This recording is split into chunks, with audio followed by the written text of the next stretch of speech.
നമ്മൾ ഇന്ന് നമ്മുടെ അക്വേറിയത്തിലിടാനായിട്ട് ഒന്ന് രണ്ട് മീനേയും കൂടി വേണം. അത് നോക്കാനായിട്ട് വന്നേ കേട്ടോ.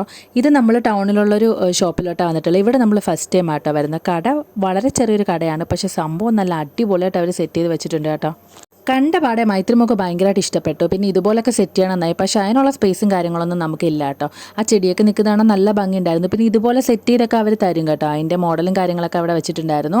അവിടെ കുറേ മീനിൻ്റെ കളക്ഷൻസ് ഒക്കെ ഉണ്ടായിരുന്നു കേട്ടോ. അങ്ങനെ നമ്മളിതാ മീനും കാര്യങ്ങളൊക്കെ നോക്കിക്കൊണ്ടിരിക്കുക. നമുക്ക് വളരെ ചെറിയ മീനൊക്കെ അതിനകത്ത് ഇടാൻ പറ്റുള്ളൂ. പിന്നെ ഓൾറെഡി കിടക്കുന്ന മീനുമായിട്ട് സെറ്റായി പോകുന്ന ടൈപ്പ് മീനൊക്കെ നമുക്ക് ഇടാൻ പറ്റുള്ളൂ. അത് ആ പയ്യനോട് ചോദിച്ചിട്ട് നമ്മൾ ഒന്ന് രണ്ട് മീനൊക്കെ അവിടെ നിന്ന് വാങ്ങിച്ചിട്ടുണ്ടായിരുന്നു കേട്ടോ. പിന്നെ അവിടെ കൊഞ്ചുണ്ടായിരുന്നു. മൈത്രിക്ക് ഭയങ്കരമായിട്ട് ഇഷ്ടപ്പെട്ടിട്ടുണ്ടായിരുന്നു. കൊഞ്ച് വേണമെന്നായി. പിന്നെ അപ്പോൾ അതിനൊന്നും നമുക്ക് വളർത്താനുള്ള താല്പര്യം ഇല്ലാത്തതുകൊണ്ട് അതൊന്നും നമ്മൾ നോക്കിയില്ല. നമ്മുടെ ഇതൊരു കുട്ടി അക്വേറിയം ആയതുകൊണ്ട് തന്നെ ഓവറായിട്ട് നമുക്ക് മീനും കാര്യങ്ങളൊന്നും ഇടാൻ പറ്റത്തില്ല. എന്നാലും നമ്മൾ ഈ ഒരു മീനാട്ടോ എടുത്തിട്ടുണ്ടായിരുന്നത്. നല്ല റെഡ് കളറൊക്കെ നല്ല ഭംഗിയാട്ടോ കാണാനായിട്ട്. അങ്ങനെ ഇവിടുന്ന് പെബിൾസും കാര്യങ്ങളൊക്കെ നമ്മൾ അവിടുന്ന് വാങ്ങിച്ചിട്ടുണ്ടായിരുന്നു. അങ്ങനെ വീട്ടിൽ കൊണ്ടുവന്ന് നമ്മൾ നമ്മുടെ മറ്റേ മീനിൻ്റെ കൂടെ ഇതും സെറ്റ് ചെയ്തിട്ടുണ്ട്. അപ്പോൾ ഇതാണ് നമ്മുടെ അക്വേറിയത്തിൻ്റെ ഫൈനൽ ലുക്ക്. പിന്നെ ചെടിയും കാര്യങ്ങളൊക്കെ വെച്ച് കൊടുക്കണം. അതൊന്നും നമ്മൾ വാങ്ങിച്ചില്ല, അതൊക്കെ പിന്നെ സെറ്റ് ചെയ്യാമെന്ന് വിചാരിച്ചു.